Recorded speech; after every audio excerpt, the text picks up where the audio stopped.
अभी हमारे साथ डॉक्टर अजीम जहांगीर खान साहब मौजूद हैं, ये प्रोफेसर साहब स्किन स्पेशलिस्ट हैं बाकायदा तौर पे। डॉक्टर साहब कैसे हैं, खैरियत से हैं आप? अल्लाह का शुक्र। डॉक्टर साहब ये मंकी पॉक्स एक नई किस्म की बीमारी पाकिस्तान में भी 2 केसेस के आ गए हैं। वैसे पाकिस्तान से बाहर दीगर ममालिक में देखने को मिलती है, पाकिस्तान में भी आ गए हैं। स्किन पे सबसे ज़्यादा इफेक्ट करती है, ज़ाहिर स्किन के ऊपर उसके सिम्टम वाज़ेह नज़र आते हैं। तो ये मंकी पॉक्स के हवाले से मुझे बताइएगा किस तरह के सिम्टम्स हमें स्किन पे देखने को मिलेंगे? देखें, स्किन पे जो पॉक्स वायरस है ना, ये शुरू में आज से काफ़ी अर्से पहले जो स्मॉल पॉक्स था, जिसको चेचक का आपने देखा होगा, अभी भी लोग कहते हैं चेचक के दाग, ये उसी से मिलता जुलता वायरस है और उससे मिलते जुलते सिम्टम्स भी हैं। अच्छी बात ये हुई कि जो स्मॉल पॉक्स था वो मेरा ख्याल 1977 में और समथिंग लाइक दैट उस वक्त दुनिया से रेडिकेट हो गया। अभी भी कहीं कहीं इंडिया में कुछ केसेस नज़र आते हैं जिनको कंट्रोल करना पड़ता है, लेकिन अब दुनिया में जो स्मॉल पॉक्स था यानी चेचक ख़त्म हो गई। उसमें तकरीबन कोई 10-15 लोग जब अगर बीमार होते थे 2-3 मर जाया करते थे। अच्छा। इसलिए वो सिर्फ जल्द पे सिर्फ चेचक के दाग ही प्रॉब्लम नहीं थे, उससे लोग मर भी जाते थे। ठीक, इसमें जो है जो हमारी अब जो मंकी पॉक्स है, इसमें 1 to 2% मॉर्टेलिटी रेट है। 4% यानी हर 100 लोग जो बीमार होते हैं 4 बंदे मैक्सिमम उनकी डेथ हो सकती है। लेकिन देखिए, हम ये देख रहे हैं कि जिनमें हेल्दी लोगों में भी होता है और इम्यूनो कॉम्प्रोमाइज़ लोगों में, जिनकी इम्यूनिटी कम होती है, मुदाफ़ियत कम होती है, जिनको शुगर है, बच्चों को होता है। अब इसमें स्किन का जो तक ताल्लुक़ है, वहाँ पे स्किन में छोटे छोटे पानी वाले दाने निकलने लग जाते हैं। काफ़ी दफ़ा चिकन पॉक्स जो है, जो कि आप लाकड़ा काकड़ा जिसको बोलते हैं, उसमें भी छोटे छोटे पानी वाले दाने निकलते हैं। और इसके पानी वाले दाने और चिकन पॉक्स के पानी वाले दानों में ये फ़र्क है, इसके काफ़ी बड़े भी हो जाते हैं। और इनमें एक अम्बलाइकस होता है, जिस तरह आप नाफ बोलते हैं। तो ये जो दाना है उसके दरमियान में एक छोटा सा गड़ा होता है। अगर आप मैग्नीफाइंग ग्लास से देखें तो उसमें वो होगा। और अमूमन ये पानी वाले होते हैं, शुरू में पानी के बगैर भी हो सकते हैं, छोटे भी हो सकते हैं, बड़े भी हो सकते हैं, पूरे जिस्म पे भी फैल सकते हैं। अब ये इसकी डायग्नोसिस के लिए अगर सिर्फ वायरल सिंड्रोम हो, कोई वायरल इन्फेक्शन बहुत सारी होती हैं, आम नज़ला ज़ुकाम खांसी भी होता है, कोविड भी वायरस था, डेंगू भी वायरस से ही होता है।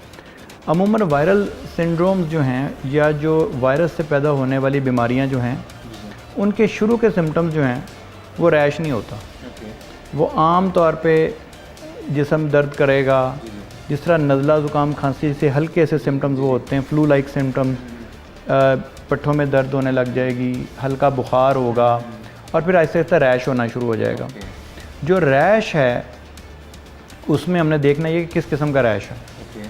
वायरस जो हैं वो बहुत सारे रैश कर सकते हैं, मुख्तलिफ़ किस्म के रैश होते हैं। और आम तौर पे रैश ऐसे होते हैं जिसको कोई उसकी ख़ास ऐसी डायग्नोस्टिक फीचर नहीं होता कि आप दूर से देख के बता दें कि जी ये है। लेकिन मंकी पॉक्स में का जो रैश है वो बड़ा पेक्यूलियर रैश है, वो कम चांसेस है कि मिस हो।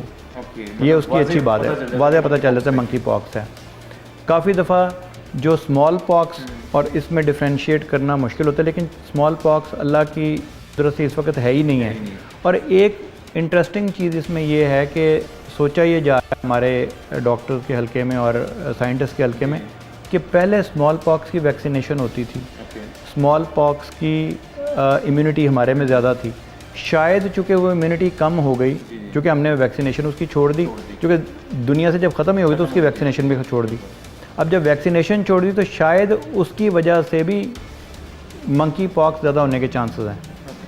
चूँकि उसकी जो वैक्सीनेशन थी स्मॉल पॉक्स की, वो तकरीबन 80% लोगों को इम्यूनिटी देती थी अगेंस्ट मंकी पॉक्स ऑल्सो।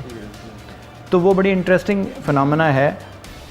अब एक बड़ी समझ लें अफसोसनाक बात यह है कि अब, पर लेकिन वो खुशी की बात भी, चूँकि लोग जब एक जगह से दूसरी जगह ट्रैवल करेंगे तो अब वो डिजीज़ जो कि सिर्फ एक खित्ते में रहती थी और हम ये सोचते थे चूँकि हमें नहीं हो सकती, या अमेरिका में हम बैठे में हमें नहीं हो सकती, या इंग्लैंड में बैठे नहीं हो सकती, पाकिस्तान में बैठे नहीं हो सकती, अब ये पता चला कि चूँकि ट्रैवल इतना ज़्यादा फ्रीक्वेंट हो गया है कि वो बीमारी जो सिर्फ अफ्रीका में होती थी वो कहीं पर भी जा सकती है।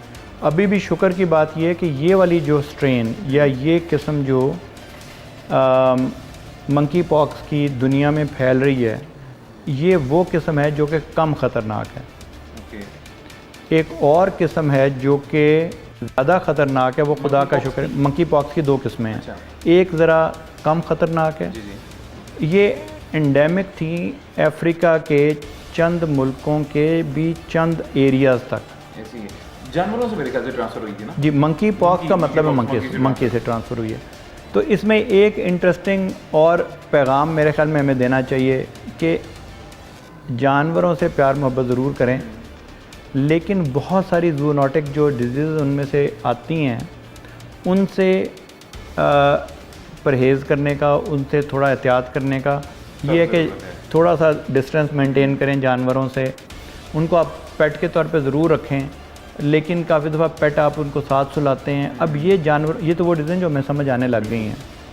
बहुत सारी ऐसी disease sir, cat scratch fever एक डिज़ीज़ है कि जब आपको कहीं पे खराश लग जाए किसी कैट से तो वहाँ पे गिल्टियाँ निकल आती हैं। अच्छा। मंकी पॉक्स में भी एक जो सिम्टम है जो कि औरों से थोड़ा सा मुख्तलिफ है कि जो हमारा चिकन पॉक्स है जिसको हम लाकड़ा काकड़ा कहते हैं, काफ़ी दफ़ा उससे डिफ्रेंशिएट करना मुश्किल हो सकता है इसके रैश को, क्योंकि उसके भी सिम्टम इस तरह ही होते हैं। ये 2 मुख्तलिफ वायरसेस हैं, यानी 2 हैं वायरसेस लेकिन 2 मुख्तलिफ फैमिली हैं। डॉक्टर साहब इसको टेस्ट कैसे किया जा सकता है मंकी पॉक्स को? जी, मंकी पॉक्स को देखें, सबसे तो हिस्ट्री से पता चलेगा, उसके बाद जो उसका कन्फर्मेटरी टेस्ट है वो PCR है। ओके। PCR में हम ये करते हैं कि एक वायरस का एक छोटा सा टुकड़ा उसको एम्पलीफाई कर लेते हैं, उसको बड़ा कर लेते हैं, बहुत सारे ज़्यादा उसके बना लेते हैं आप, और फिर वायरस को आप डिटेक्ट कर सकते हैं। तो PCR इसका गोल्ड स्टैंडर्ड है। देखना ये होता है काफ़ी दफ़ा कि अगर किसी को रैश निकला है और लग रहा है कि अब थोड़ा सा कंफ्यूजिंग उस वक्त हो जाता है जब, तो अगर तो ज़्यादा निकले हों इसके लीजन्स जो हैं, ये छोटे छोटे दाने ज़्यादा निकले हों, तो फिर तो आसानी हो जाएगी। प्रॉब्लम तब पड़ती है जब एक ही दाना निकला हो लेकिन ह्यूज हो, या वो ऐसा हो कि हमें लगे कि कोई और बीमारी भी ऐसे लग सकती है। तो उसके लिए थोड़ा सा उसका जो लिक्विड है उस पानी वाले दाने का, वो हम लेके तो उसको टेस्ट कर सकते हैं। उसका PCR भी हो सकता है और उसका एक क्विक टेस्ट भी हो, PCR में थोड़ी देर लगती है, तो एक क्विक टेस्ट है जिसको हम जैंक स्मीयर TZANCK बोलते हैं, जैंक स्मीयर। वो हम किसी भी वायरल डिजीज़ में वो जैंक स्मीयर का जब पॉजिटिव हो जाता है, वो कोई 100% तो नहीं है, लेकिन अंदाज़ा उससे हो जाता है कि कोई वायरल डिजीज़ है, ये बैक्टीरियल डिजीज़ है, ये एलर्जी से कोई दाना निकला हुआ है। क्योंकि एक जो छाला है वो आपको काफ़ी ज़्यादा जूता लगता है, उससे हो जाता है, जलने से हो सकता है, कुछ लोगों को, कुछ बच्चों को मच्छर के काटने से छाला पड़ सकता है, तो उस वक्त लोग परेशान हो सकते हैं। तो बजाय परेशान होने के, अगर सिम्टम्स हैं, अगर कोई पहले बुखार शुरू हुआ था, जिस्म में दर्द हो रही है और फिर ये वाले दाने भी निकले हैं, फिर तो ज़ाहिर है बहुत ज़्यादा वो सस्पेक्टेड केसेस होंगे। उस सूरत में आपने औरों से बॉडी के जो फ्लूइड्स हैं, बॉडीली फ्लूइड्स जो हैं, या हाथ नहीं मिलाना, कोई बॉडीली फ्लूइड्स नहीं।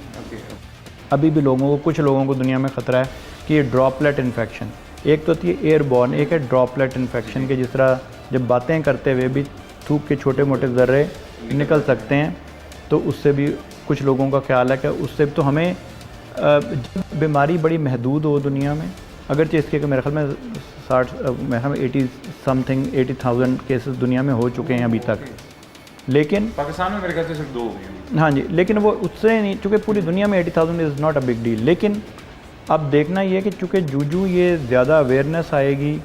अब एक अच्छी बात ये हुई है कि कोविड के बाद लोगों ने अपने हाथ साफ़ करने और मास्क पहनना ये आदत बना ली है। तो हाथों की जो सैनिटाइजेशन है वो करना वो बड़ा ज़रूरी है। और अगर आपको कोई केस सस्पेक्टेड लगे तो उसे छुपाएं ना। गवर्नमेंट के नॉलेज में होना जो है बहुत ज़रूरी है। गवर्नमेंट उसी वक्त ही कोई काम कर सकती है बेचारी जब उसको इल्म हो कि पेशेंट, तो अगर कोई आपको सिम्टम नज़र आए फौरी तौर पे डॉक्टर के पास जाएं और मुतला करें, बजाय इसके कि घर पे बैठे रहें। ये लोग ना काफ़ी डर जाते हैं कि जी पता नहीं मंकी पॉक्स कोई ऐसी खुदा ना खास्ता बीमारी हो गई जो कि नाकाबिले इलाज है जी। तो ये कोई नाकाबिले इलाज बीमारी नहीं है। फॉर्चुनेटली अच्छी बात यह है कि खुशकिस्मती के कि ज़्यादातर जो वायरल डिजीज़ हैं इस तरह की वो सेल्फ़ लिमिटिंग हैं, वो खुद से ही ठीक हो जाती हैं, उसके लिए किसी दवाई की भी यूजुअली ज़रूरत नहीं पड़ती। लेकिन अगर कोई ऐसा पेशेंट हो जो इम्यूनो कॉम्प्रोमाइज़्ड हो, प्रेग्नेंट हो, बच्चा हो, इम्यूनो कॉम्प्रोमाइज़्ड हो, शुगर हो, कैंसर, उसको अगर हो तो फिर उसके लिए दवाइयाँ भी ज़रूरी हैं। ओके डॉक्टर साहब, ये क्यूरेबल तो है, ठीक हो जाती है, लेकिन ये स्किन पे तो मार्क्स वगैरह तो नहीं छोड़ती? मार्क्स बहुत ज़्यादा गहरे छोड़ सकती है। देखें जो पॉक्स कहते हैं ना, पॉक्स स्कार्स, ये एक हम टर्मिनोलॉजी यूज़ करते हैं। जिस तरह पॉक्स स्कार्स होते हैं वो हमारे काफ़ी गहरे स्कार्स होते हैं। जिस तरह चेचक के दाने होते हैं वो छोटे होते हैं, ये उससे भी बड़ा पड़ेगा। तो निशान तो इसके बड़े बुरे पड़ने का चांस है, क्योंकि काफ़ी डिले और वो परमानेंट होंगे। उसके लिए हम लेज़र से उसको बाद में बेहतर कर सकते हैं। जितने भी पॉक्स स्कार्स होते हैं जो बहुत गहरे होते हैं, चाहे वो दानों से हों या किसी बीमारी से हों, ठीक तो वो हो सकते हैं बहुत हद तक। आजकल हम CO2 लेज़र रीसर्फेसिंग उसको बोलते हैं, फ्रैक्शनल CO2 लेज़र रीसर्फेसिंग। तो उससे हम अल्हम्दुलिल्लाह पाकिस्तान में हमारे पास है, मौजूद है अक्सर जगहों पे, उससे बहुत हद तक उसको हम ठीक कर सकते हैं।